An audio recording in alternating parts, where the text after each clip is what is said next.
Selamat malam Sobat Investor, berjumpa lagi dengan saya Faisal, redaktur pelaksana idxchannel.com di program Top 5 IDX Channel yang mengulas berita-berita terpopuler yang tersaji di IDX Channel.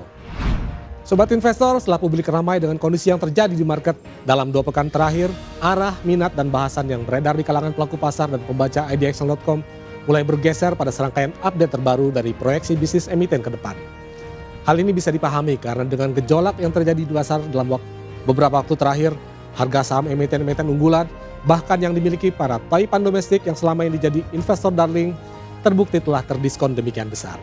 Dengan demikian, kalangan analis menilai bahwa kondisi saat ini justru menjadi momen yang tepat untuk mulai kembali berburu saham-saham pilihan. Tentu dengan juga tetap mempertimbangkan faktor risiko dan tantangan yang ada di pasar, yang harus diakui sebelum sepenuhnya hilang. Karenanya guna mendukung aksi beli tersebut, pelaku pasar dan pembaca IDX Channel mulai berburu kabar terbaru tentang perkembangan emiten. Sebagaimana tercermin pada deretan berita terpopuler idxchannel.com hari ini yang ada diantaranya merujuk pada berita-berita terkait update informasi yang terjadi dalam ekosistem pasar modal domestik. Semua hal tersebut telah kami rangkum dalam deretan 5 berita terpopuler di website idxchannel.com, Sobat Investor. Berikut Top 5 IDX Channel. Berita pertama, begini strategi bisnis Multimakmur Indonesia atau PIPA di bawah kendali MCI.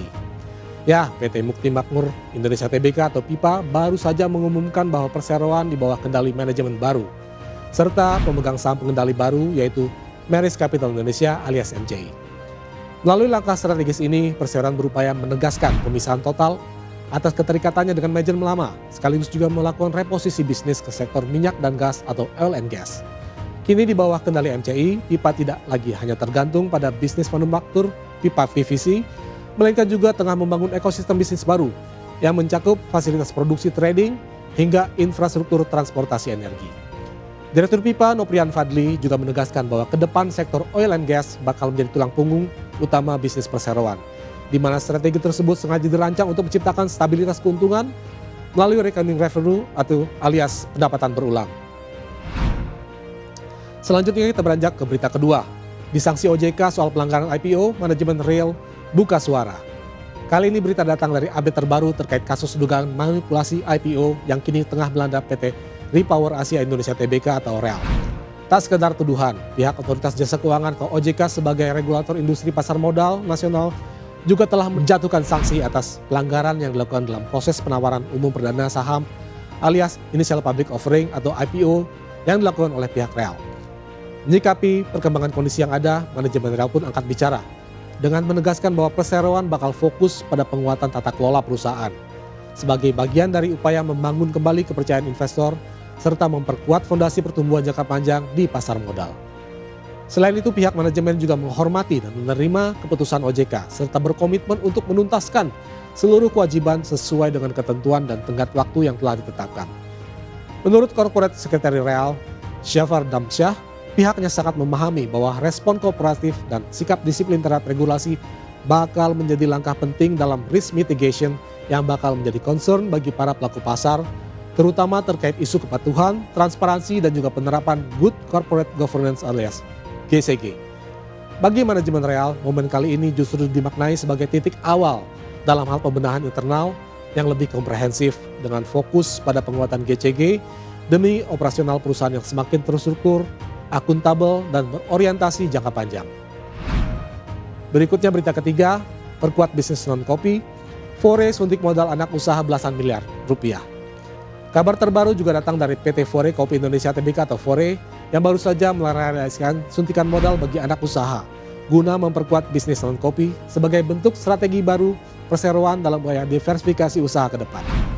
Selaku induk usaha, dilaporkan telah melakukan suntikan modal sebesar 12,3 miliar rupiah kepada PT Fore Bakery Indonesia atau FBI pada 3 Februari 2026 lalu, di mana pasca aksi korporasi tersebut, modal dasar dan ditempatkan dan disetor FBI menjadi melonjak masing-masing menjadi 34,47 miliar rupiah.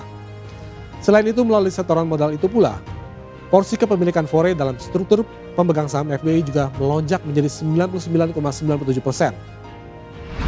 Kita lanjut ke berita keempat. Inet bentuk anak usaha di bidang data center setor modal 187 miliar rupiah. Kali ini kabar terbaru juga disampaikan oleh PT Sinergi Inti Andalan Prima Tbk atau Inet yang baru saja resmi mendirikan anak usaha baru yang bergerak di bisnis pusat data atau data center. Langkah ekspansif ini sengaja dilakukan demi memperkuat bisnis perseroan, khususnya di lini-lini bisnis baru yang dinilai memiliki prospek cerah di masa mendatang. Anak usaha tersebut secara resmi didirikan pada 6 Februari 2026 lalu dengan nama PT Sinergi Inti Data Indonesia atau SIDI, yang dalam akta pendiriannya disebutkan bergerak di bidang oral web atau platform digital aktivitas pengolahan data serta aktivitas konsultasi keamanan informasi. Dalam proses pendirian tersebut, pihak Inet dilaporkan telah melakukan setoran modal sebesar 18,7 miliar rupiah, dengan pihak Inet memperoleh penguasaan atas 18.700 saham SIDI dengan nilai nominal 1 juta rupiah per saham. Dengan kata lain, pihak Inet kini memiliki setidaknya 85% saham SIDI, sedangkan 15% sisanya dimiliki oleh PT Inti Pusat Data Nusantara yang juga telah menyetor modal sebesar 3,3 miliar rupiah. Terakhir, berita kelima, Garuda Metalindo batalkan pembagian dividen interim 58,59 miliar. Ini alasannya. Kabar terakhir datang dari PT Garuda Metalindo Tbk atau BOLT yang baru saja resmi membatalkan rencana pembagian dividen interim tunai untuk tahun buku 2025 dengan nilai sebesar 58,59 miliar rupiah. Pembatalan terpaksa dilakukan lantaran pihak perseroan belum memenuhi ketentuan PT Bursa Efek Indonesia atau BI terkait dengan ketentuan pelaksanaan pembagian dividen interim.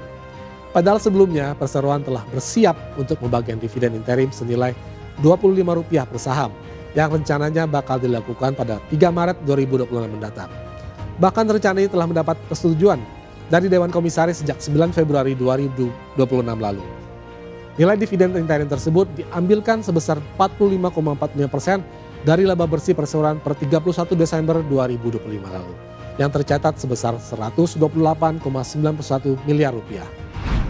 Demikian Top 5 IDX Channel edisi kali ini, saya Faisal pamit undur diri. Harap diingat bahwa segala keputusan pembelian maupun penjualan saham sepenuhnya berada di tangan Anda Sobat Investor. Pantau terus berita ekonomi, bisnis dan pasar modal hanya di IDX Channel TV, idxchannel.com dan media sosial IDX Channel. Sampai jumpa.